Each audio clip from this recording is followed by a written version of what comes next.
Well, good evening, all. Ira Epstein, and here we are with your financial market wrap-up, and this wrap-up is for Wednesday. We are at the 5th of July, 2023, 5:45 p.m. Central Time. Well, happy birthday, America. That was a beautiful 4th of July.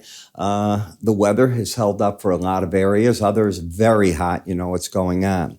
Now, we had some heat today. You had the FOMC minutes come out, and there's definite division between the members. You will need real weakness in the upcoming JOLTS report and jobs report and CPI numbers, I think, in order to keep the Fed from going for a quarter-point move in July.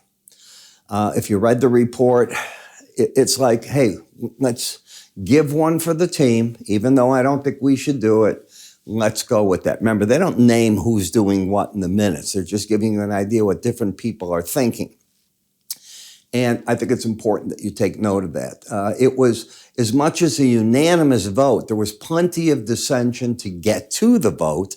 But again, you do one for the team. If it's really important to take a look, fine.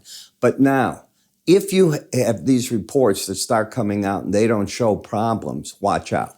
You have the JOLTS report in the morning. All right, we want to see. You had 10,100,000 plus jobs available.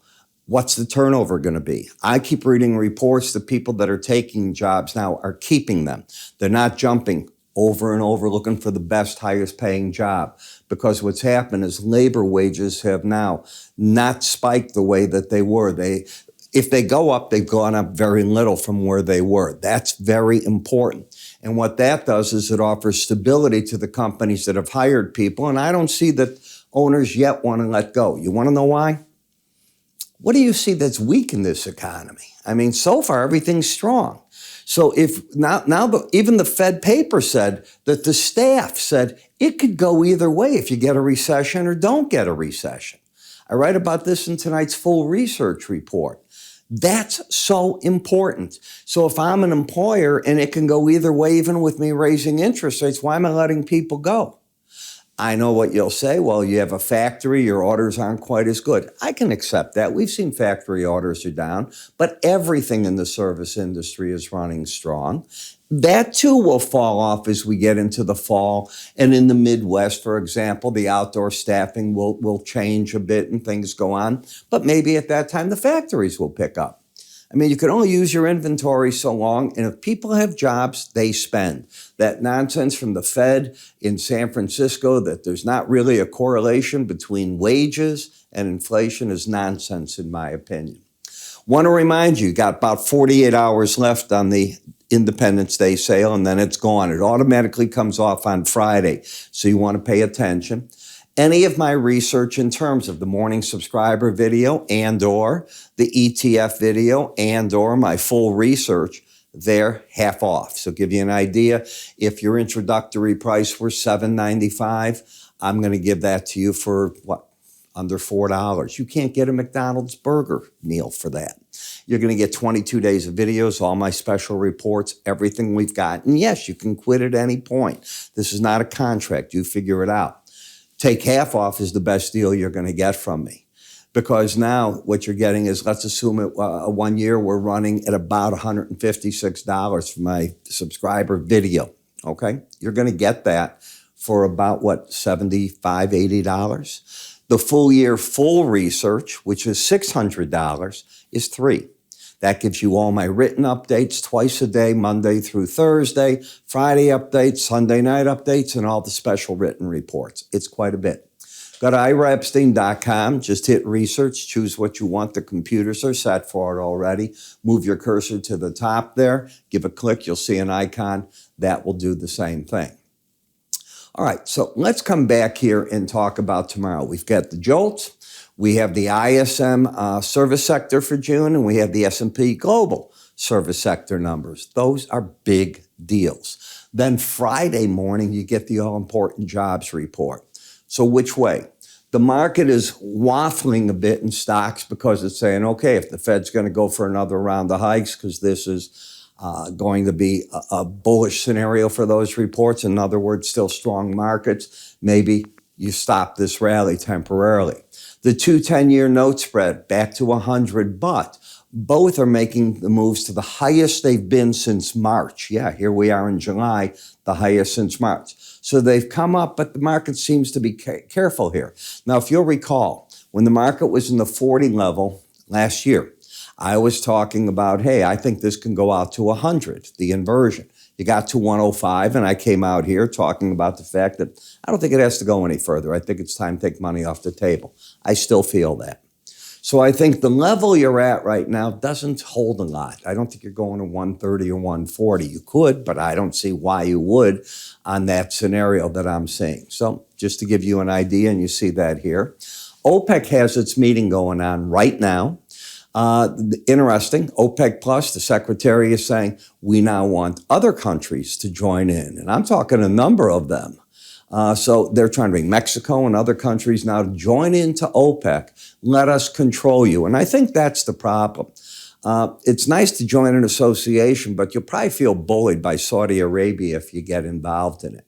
As for Saudi Arabia, on Monday, they said that they would extend. The word is extend the the production cuts they're doing for July into August. Russia lies, but they said that they would hit the 500,000 barrel a day production cut. They lie when they say they're going to not sell their gasoline on the open market. They're telling their exporters, keep it at home for our domestic market. Why do I say that? I am not anti-Russia at times. I am pro, not pro. Countries are countries. Do I appreciate what they're doing in Ukraine? I'm anti as can be with them over that. But I need them to give back our reporter, and we should give them maybe somebody. I mean, it's tricky. You get in here, though, and you have to understand they lie. Straight out lie. They're at war. They're going to do what they want. They've already had one price war with Saudi Arabia. What's the Saudis going to do? They're the ones making the lying cuts to support, in its own way, oil prices. Even though Russia sells at a big discount, it gives them a higher price than if they didn't do this, price will go down, and they'd still have to give a discount. That's the thing. All right.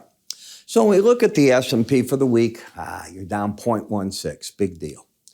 When you look here, we're stalling, which makes all the sense over these next 2 days of important reports. Actually, today was the first day of the 3 days of important reports, starting with the FOMC minutes, which was a tell. Any way you want to look at it. The members gave Fed Chair a punt for the team, one for the giffer, as they say. That's the only one he's getting. Now they go out on their own and say what they think. And this is how I'm looking at it. The resistance right here at the 44.81. The trend is most certainly still up with higher lows, higher highs. The market's over the red line, which is the 18-day average of closes, which is over the 100, which is over the 2. That's a bullish setup. If the market falls, I would look for support in the neighborhood of the 44.30 level. The resistance is right here at the Bollinger top, which has done a wonderful job of containing markets. They can run on it, but they're not getting over it and spiking away. You're not seeing that in any manner. And last but not least, you're overbought. Now, overbought gets resolved in one of two ways. Either the market gives you a break and all of a sudden everything turns back down, or the market goes flat and both the blue and the red line get over 80 and the market goes up. Starting tomorrow is the strong seasonal play to go long the S&Ps on a historical basis. It was in the NASDAQ 3 days ago. Now it's on this. So the odds on seasonals are to the upside, and the entry point is tomorrow, looking for further information. I write about it in my full research. I don't give you everything here. In the NASDAQ, you're just overbought, not even close to getting to the neighborhood of embedding. So not one of my favorites to join in the party here. In the Dow, the trend is certainly up. The market is not overbought. The support's 34,354. You don't want to get under this level right here. So you're going to have about a 350-point risk. Do you want to take that in front of these next 2 days is the question. If you go up, the resistance again, the Bollinger Band, just like it was right there.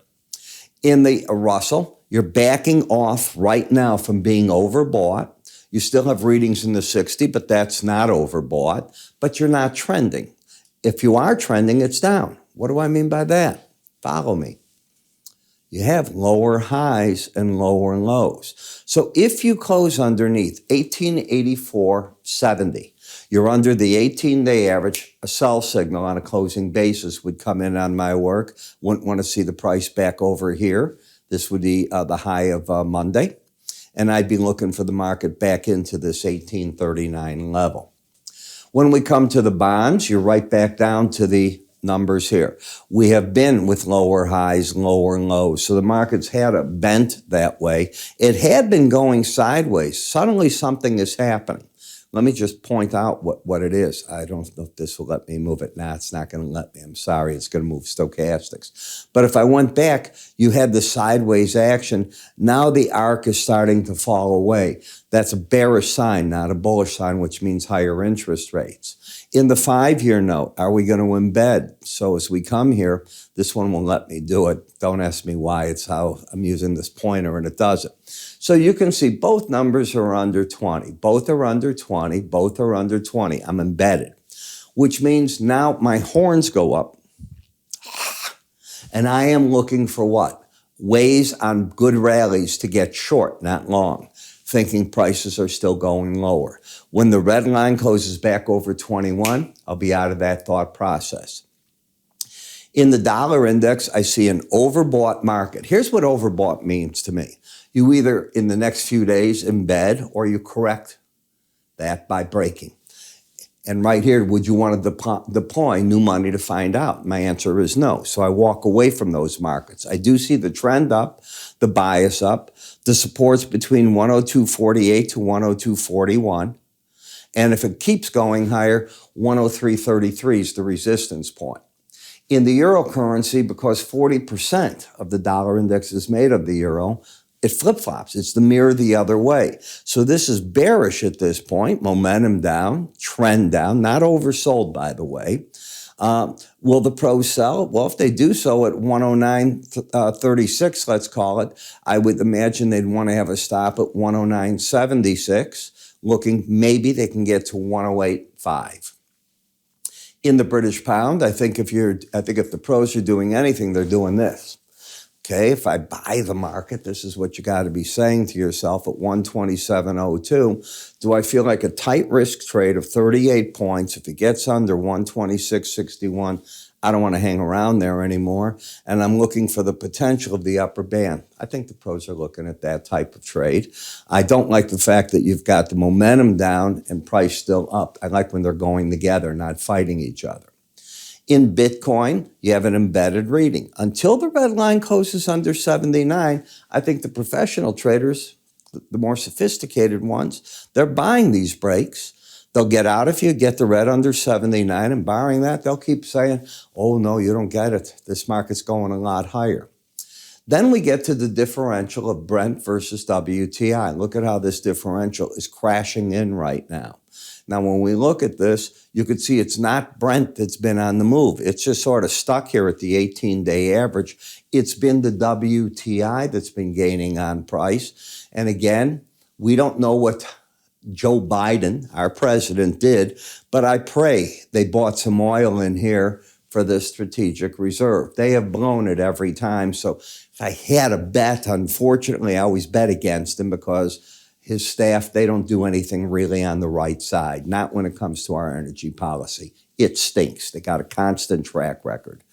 Did they buy it? We will find out. We're supposed to be told very shortly if any of the tenders were taken.